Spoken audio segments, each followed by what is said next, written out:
Ever wondered why some couples effortlessly glide through tough conversations while others crumble at the first sign of disagreement? Well, today I'm going to show you how to negotiate boundaries in your relationship like the top 1% of couples. No drama, no arguments, just clear communication and respect. Jessica OS here, welcome back. Look, boundaries might not sound sexy, but trust me, mastering them is what separates successful, fulfilling relationships from toxic, draining ones. The top 1% of couples don't shy away from setting boundaries. They actually thrive because of them. Now, by the end of this video, you'll know exactly how to discuss and establish boundaries clearly and confidently. If you're ready, let's dive in.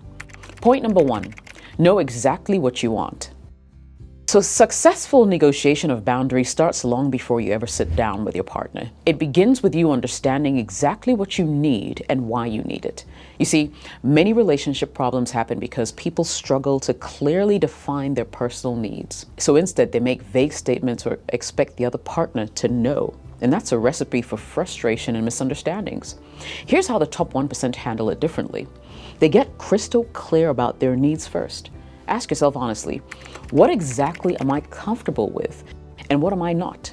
Which areas of my life do I feel disrespected or uncomfortable if boundaries aren't established? Let's put this into a real life context.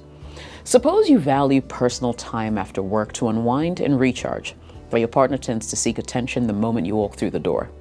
Now, instead of vaguely saying something like, hey, I just need some space, clearly articulate your need. So say something like, after work, I need an hour of uninterrupted downtime to decompress and recharge. This helps me feel relaxed, reduces stress, and allows me to be fully present when we spend time together afterwards. See how specific and clear that was? Clarity creates respect. Your partner isn't left guessing or interpreting what you mean. Instead, they have a clear, actionable boundary that they can understand and respect. So here's an actionable step for you. Take 10 minutes today to write down a list of your core personal boundaries, be it around finances, social interactions, personal space, intimacy, or even family obligations. Next to each one, write why this boundary matters to you. Having this clarity up front positions you for productive, respectful, and straightforward conversations later. This is exactly how elite couples avoid unnecessary drama by getting clear within themselves first. Point number 2, use the why method. So now that you're crystal clear about your needs, let's talk about the powerful why method, something elite couples always use when negotiating boundaries.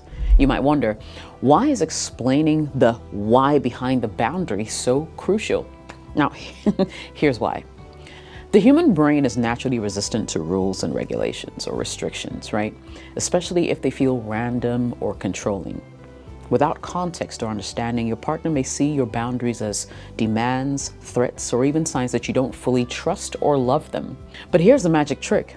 When you clearly explain the reason behind your boundary, you transform it from a restrictive rule into a meaningful, emotionally intelligent request.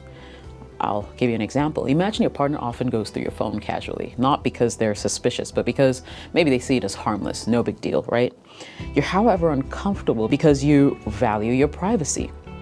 Now, instead of just snapping, hey, stop checking my phone, clearly state the boundary and explain the emotional reason behind it. Say something like, hey, it's important to me that we respect each other's privacy. When my phone gets checked randomly, I feel like you don't fully trust me, even if that's not your intention. And having that space makes me feel secure and respected in our relationship.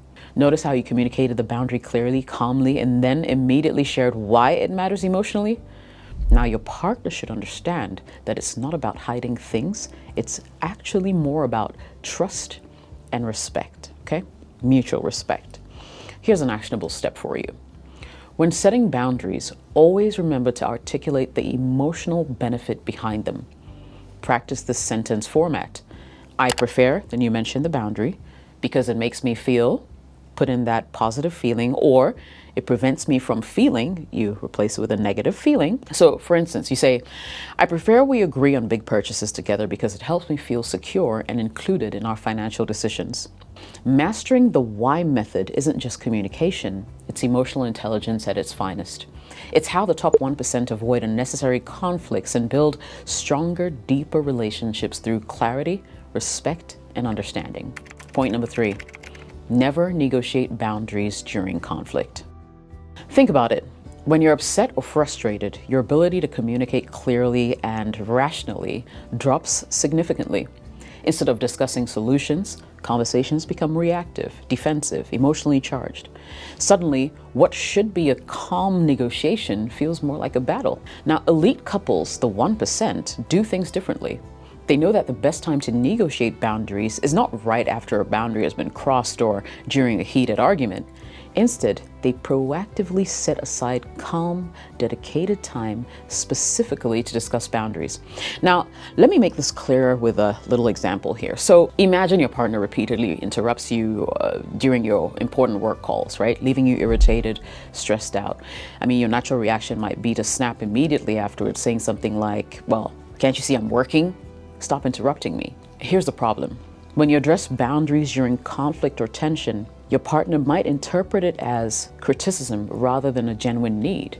Suddenly, you're dealing with hurt feelings or defensiveness instead of finding a solution. So here's what to do instead. Wait for a calm, neutral moment, perhaps when you're both relaxed and winding down at the end of the day, and then make sure that you bring it up gently but clearly. So say something like, hey, can we talk about something that's important to me? I've noticed interruptions during my work calls really affect my focus and productivity. Can we agree on some clear signals or guidelines so we both feel comfortable and respected when we're working? This calm, deliberate approach accomplishes several powerful things. It prevents defensiveness because you're speaking calmly. Your partner feels less attacked and more open to listening, right? It encourages cooperation. Why? Because you're presenting your boundary as something that is not just beneficial for you, but for both of you, right? It promotes proactive, respectful dialogue. You're creating an environment where your partner feels safe discussing sensitive topics openly and honestly with you. Here are some actionable steps. Now, the next time you experience a boundary violation, do me this favor. Resist the urge to address it immediately while emotions are still high. Instead, take note of what happened. Wait until you're both relaxed and in a neutral setting, and then clearly explain your feelings using non-accusatory language. And here's a simple template to follow on your screen. Hey, when specific action happened, I felt specific emotion. Can we agree on specific boundary moving forward so we can both feel good? By proactively choosing calm moments for boundary discussions, you set your relationship up for healthier, more productive conversations. Exactly how the 1% keep their relationship drama-free and deeply satisfying. Point number 4, agree on a middle ground, not a compromise. When it comes to relationship boundaries, compromise is often seen as the gold standard, right? And you've probably heard this before. Relationships are all about compromise, right? But you see, the thing the top 1% of couples know is that compromise often means both partners giving something up and leaving neither of them completely satisfied. So while it sounds fair, it often creates subtle resentment. Over time, repeated compromises can lead to frustration or feelings of sacrifice, damaging trust and intimacy. So what's better than compromise? Agreement. An agreement is a mutual understanding that genuinely respects both partners' needs. It creates a win-win situation. With agreements, you're not settling, you're genuinely satisfied. I'll elaborate. So imagine you're someone who thrives on social interactions, attending parties or events regularly, while your partner loves quiet nights at home and finds too much socializing draining, okay? A typical compromise would mean you both grudgingly accept some middle ground, like attending fewer events, but still more than your partner enjoys and less than you really want. Neither of you is truly happy, right? Now, instead, elite couples aim for clear, structured agreements that fulfill both partners' needs, okay? So you say something like, hey, how about we agree to attend social events together twice a month? Once something lively and once something more laid back, relaxed. On other weekends, we can do our own thing, allowing you your quiet time and giving me the freedom to meet friends or go out. Now, do you notice how this solution respects both of your natural inclinations without forcing one person to feel like they're consistently sacrificing their happiness? In this instance, both partners will feel respected. This reduces long-term resentment, right? And it creates clarity and structure. That's what you need. Here's an actionable step for you. Next time you're negotiating boundaries, avoid saying things like, fine, let's meet halfway, or I guess I'll just have to deal with it. Instead, consciously focusing on crafting solutions where both of you genuinely benefit is the way to go. Use language like, what solution could we find that genuinely works for both of us? How can we both feel respected and comfortable? This subtle shift from compromise to agreement will dramatically improve the quality of your relationship. Point 5, reinforce and revisit your boundaries regularly. So you might be wondering, we've already set the boundaries clearly, so why keep talking about them? Relationships evolve, people change, situations shift, and your emotional needs actually fluctuate over time. A boundary that worked perfectly 6 months ago might feel restrictive or insufficient today. So regular check-ins are essential because they ensure that your relationship boundaries remain healthy, they remain relevant, and mutually beneficial over the long term.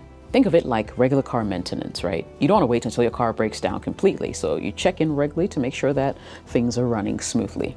Imagine you've previously agreed that weekends would always include dedicated couple time, but lately one or both of you have felt strained due to increased work demands, personal hobbies, stuff comes up. Now, without regular check-ins, one party might begin to feel guilty for needing to change the agreement, or worse, secretly resentful. So instead, imagine proactively scheduling a monthly or bi-monthly conversation, an intentional relationship check-in where you both discuss your boundaries and how they're working for you. Hey, it's been a month since we set aside weekends just for us. How are you feeling about this arrangement? Is it still comfortable and beneficial, or do we need to adjust things slightly? Something as simple as that would work like magic. Eventually, it'll prevent misunderstandings or resentment if you get this right and you do this regularly. You'll keep communication open, and it allows for flexibility. Now, at this point, what I'm going to do is I've created a free downloadable PDF for you, on how the top 1% of couples do check-ins effectively. I've also added to the PDF a lot of the stuff that I've discussed in this video for easy reference. I'll leave a link to that PDF in this video's description. Guys, remember, negotiating boundaries might feel uncomfortable at first, but trust me, it's a game changer. Master these strategies and you'll handle relationship boundaries with ease, just like the top 1%. Now, what I need you to do is to drop a comment below and let me know, what's the toughest boundary you've had to set? And don't forget to subscribe and like this video so I know to create more like this. There's more candid relationship advice coming your way. You know that, right? Jessica OS here. Catch you in the next video. Cheers.